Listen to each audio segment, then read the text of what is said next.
Pierre-Noël Luigi avec nous ce soir, Oscaro.com, leader de la vente de pièces détachées, pièces détachées pour voitures, pour ceux qui ne connaîtraient pas encore. Alors c'est pas une start-up à part entière, parce que vous faites beaucoup de chiffre d'affaires, et puis c'est pas tout nouveau, c'est au début des années 2000, le début.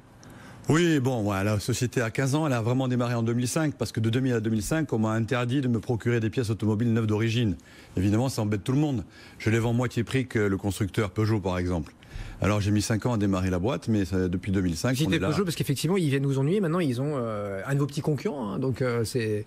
Oui, tout part de là. Peugeot, et j'en veux pas la famille Peugeot qui a vraiment une grande noblesse d'esprit, mais la manière dont est gérée l'entreprise aujourd'hui, c'est pas très appréciable. Bon, donc, restons sur Oscaro, Pierre-Noël, si vous le voulez bien. Déjà, on peut peut-être déminer le terrain là, avec ces grosses rumeurs qui vous concernent, mais je crois depuis des semaines, voire des mois. On parle de difficultés financières, certains même balancent des trucs comme ça sur Facebook, en disant voilà, ils sont au bord de la faillite. Qu'est-ce qui se passe là? Alors voyez, nous on embête beaucoup de gens. Vous avez vu le cartel des pièces et les prix, les ententes sur les prix des constructeurs. Donc nous on vend les pièces moitié moins chères. Et tous les ans il y a un salon à Francfort qui s'appelle Automechanica, tous les 2 ans. Et tous les 2 ans on donne des rumeurs, de fausses rumeurs, disant qu'Oscaro va mal. Alors cette année avec la twittosphère, etc., ça a pris des proportions énormes. Mais Oscaro va très très bien. Oscaro est très peu endetté. Oscaro expédie 10 000 commandes par jour. Waouh. Ça veut dire... 2017, ça allait un peu moins bien. Vous avez même perdu un petit peu d'argent, ce qui vous était, je crois, jamais arrivé, ou presque jamais. Et puis là, je crois que depuis le début de l'année, ça va à nouveau bien, quoi. 2017, c'est un exercice où on a beaucoup investi. On a doublé nos plateformes. D'accord. On a fait des grandes campagnes de publicité avec le Tour de France. Nous étions dans l'équipe fortunée Oscaro, tout le monde s'en souvient. Ah, donc c'est pas parce que le business allait pas bien, c'est parce que vous avez cramé du cash, vous avez investi, quoi. Et on a dépensé de la publicité pour ouvrir le Portugal, l'Espagne et le Benelux qui soutiennent aujourd'hui en croissance de 50% notre chiffre d'affaires. Donc une société qui est une start-up, au sens américain c'est une start-up, 300 millions, c'est une toute petite société aux États-Unis. 300 millions d'euros de chiffre d'euros de chiffre d'affaires par an. Voilà, et pour une belle valo, puisque si mes calculs sont bons, vous êtes valorisé 600 millions. C'est pas une licorne, mais on en prend la direction là. Bon, je suis pas là pour parler de valo. Mais disons-le, Pierre-Noël, parce que les chiffres sont publics. Vous êtes là, on vous invite ce soir, et on merci d'être là, parce que vous prenez finalement assez peu la parole, parce que vous levez, comme une start-up, effectivement, vous levez de l'argent, vous levez des fonds.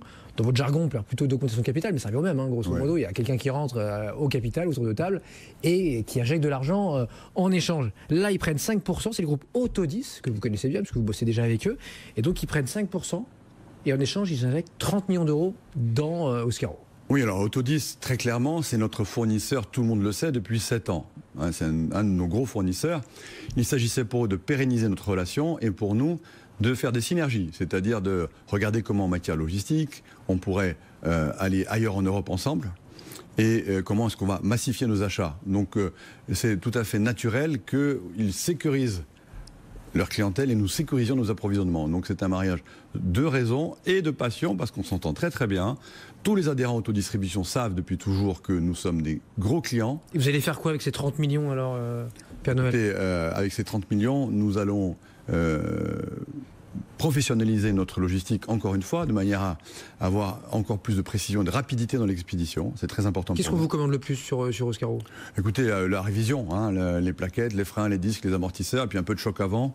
Et puis sinon, on a quand même 800... Et les gens, ils les montent tout seuls ou ils vont chez leur garagiste après 90% de nos clients sont B2C et il y a 3 voitures sur 4 en France qui ont une pièce Oscaro.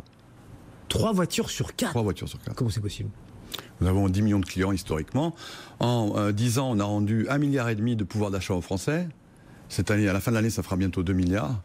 Pourquoi ? Parce que les pièces d'origine neuve sont moins chères chez nous. Et elles sont livrées en 48 heures ou 24 heures. Il y a un storytelling là sur Oscaro qui dit que, alors maintenant aujourd'hui vous avez 750 000 références, mais au début, évidemment, ça n'existait pas, puisqu'il faut toujours raconter un peu son histoire, pourquoi on a eu l'idée de lancer sa boîte. Et vous dites que voilà, au début des années 2000, avec votre Range Rover, on vous cache, je crois, un rétroviseur. Oui, c'est tout à fait vrai. Vous cherchez sur Internet et en fait, il faut aller chez Land Rover, quoi. Sinon, il n'y en a pas, quoi. Alors, c'est encore plus marrant que ça parce que mon épouse, qui était norvégienne, ne voulait pas rouler avec un rétroviseur cassé. Et comme j'avais repris mes études, je lui ai offert, avec mes seules économies de l'époque, c'est d'ailleurs en revendant cette voiture que j'ai monté Oscaro. C'était l'apport initial. Donc j'ai cherché partout un rétroviseur. Il faut toujours partir du besoin du client. Il faut se mettre à la place du client et on fait de bons business. Et là, vous trouvez rien. Enfin, si vous trouvez le truc à, je sais pas, à 500 €. On trouvait 6 semaines de délai. 6 semaines de délai chez le constructeur à 300 €. Oui, là, il vous assomme, quoi. Et voilà. Bon, aujourd'hui, on assomme moins les gens. Et alors, moi, j'ai découvert aussi que vous aviez, il y a quelques temps, lancé une autre start-up qui est maintenant basée en Californie. On ira d'ailleurs les voir prochainement. Ça s'appelle X-Brain. Donc, ça vient de chez vous, en fait. C'est un spin-off d'Oscaro.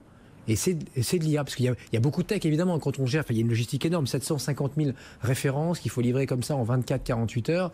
Et je crois que d'ailleurs, vous avez vous-même vos procédés, évidemment, vos softwares, et vous avez que 1 ou 2% de retour de pièces, enfin de retour de produits. Donc c'est très très peu dans le e-commerce. Mais parlons d'X-Brain, c'est quoi, ça sert à quoi? X-Brain, c'est une société que j'ai cofondée, dont je suis majoritaire pour tout dire, avec Grégory Renard. Et Grégory Renard travaillait dans les systèmes d'information d'Oscaro.